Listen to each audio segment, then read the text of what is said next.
There are seasons when caring for a home feels natural. The dishes get washed, dinner comes together, the floors get swept, the beds get made, and you move through your day with a sense of purpose. Then there are seasons when even the simplest responsibilities feel difficult.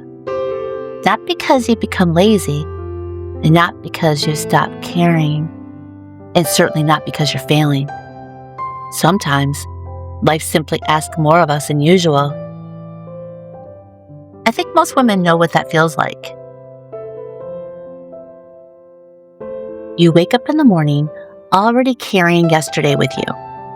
The worries, the responsibilities, the conversations you can't stop replaying, bills you're trying to stretch, family concerns that sit quietly in the back of your mind, uncertainty about the future. Before you've even poured your first cup of coffee, your heart already feels tired. Then you walk into the kitchen and the dishes are waiting, laundry basket is full again, something needs repaired, needs cleaned, organized. Suddenly it feels like home is asking for more than you have left to give. I've had seasons like that. Seasons where I look around and I couldn't seem to find the comfort that I used to feel. Instead of seeing a cozy living room, I saw another room that needed attention. Instead of seeing a kitchen that had fed my family thousands of meals, I saw another list of things that needed done. Everything started looking like work. And when that happens, it's so easy to assume the problem is the house. But I've learned something over the years.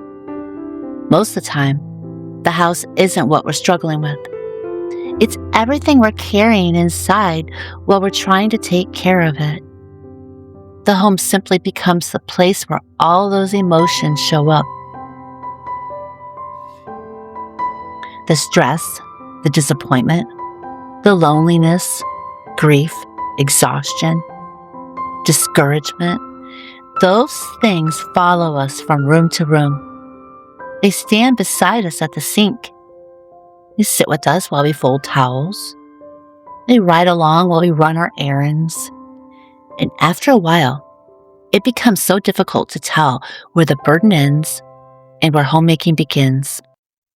I think that's why so many women become discouraged. We convince ourselves that if we could just get caught up, everything would feel better. If we could finally organize that room, finish that project, clean the closet, declutter that shelf, and peace would return. But life rarely works that way.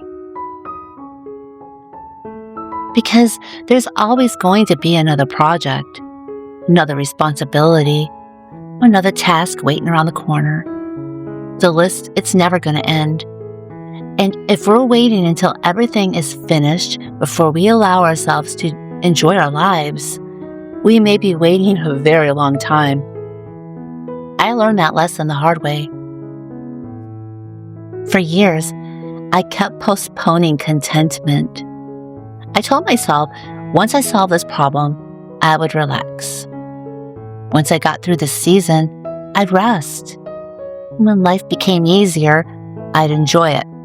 But every season seemed to arrive carrying its own challenges. Eventually, I realized something important. Joy wasn't waiting for me somewhere in the future. It was available right now. Not after everything was fixed, after every prayer was answered, and not after every problem disappeared. Right now, in the middle of ordinary life. I think that's something many of us forget. We assume joy arrives through big moments, a dream home, a vacation, a major life change, a breakthrough. And those moments, well, they can definitely bring happiness. But most of life isn't lived there. Most of life happens on regular days, while making sandwiches or changing sheets, or while folding socks, or just stirring soup on the stove, or watching the sun come through the kitchen window. Those ordinary moments, they make up the majority of our lives. And if we overlook them, we miss so much beauty. One thing I've noticed is that joy often returns quietly, not through big moments or grand achievements, but through small moments that we almost miss. The smell of fresh bread right out of the oven, or a clean kitchen at the end of the day, a favorite blanket, a fresh air coming through an open window, a song playing in the background while dinner's cooking. Little things, just simple things.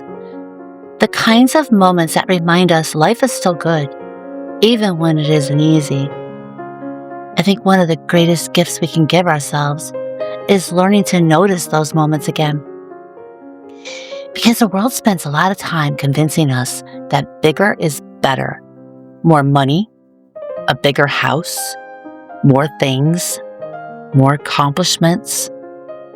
After living through enough difficult seasons, I have come to appreciate something different. Peace. Not perfection and not achievement and definitely not having it all together. Just peace. A peaceful evening. A peaceful heart. Those things are worth more than most of what the world chases. And maybe that's why I've grown to love homemaking so much. Not because every day is enjoyable. It isn't. Some days are frustrating, exhausting, and some days feel incredibly ordinary. But homemaking, it's not really about creating perfection. It's about creating refuge, a place where people feel welcome, where they can rest, where they feel cared for, where love quietly lives. That work matters more than we often realize. The meal you cook, that matters. The bed you made, that matters. Encouragement that you offer, that definitely matters. And the home that you've cared for, that matters more than ever not because everything looked perfect, but because it was done with love. Love is a way of transforming ordinary things into meaningful things. If home feels difficult right now, I want to gently remind you of something. You don't have to fix everything today. You don't have to catch up on every single project. And you don't have to become a different person, have a perfect schedule. You don't even have to have a spotless house. Maybe today, you just need to slow down. Open the curtains. Make a cup of coffee. Sit in your favorite chair for just a few minutes. Pray. Talk to the Lord. Notice something beautiful. Allow yourself to breathe. Because life is happening right now, not someday. And not when everything is finished. Right now. And those ordinary days that sometimes feel so repetitive may one day become the very memories that you treasure the most. The conversations in the kitchen while cooking, family dinners around the table, just simple routines and traditions, quiet evenings, moments that seem insignificant while we're living them. One day, we're going to look back and we're going to realize those were the good old days that we didn't know we were living. So if home feels difficult right now, be gentle with yourself. This season will not last forever. Worries, they won't always feel this close. Stress won't always feel this consuming. And the hard days, they're going to eventually pass. And joy will find its way back again. Not all at once, but little by little, through gratitude and grace, in those ordinary moments that quietly remind us how much beauty still exists. Until next time, light your candle and breathe slow, and you remember you do not need a perfect home to build a beautiful life. Sometimes, the sweetest joy is found in the ordinary moments that we've been rushing past all along.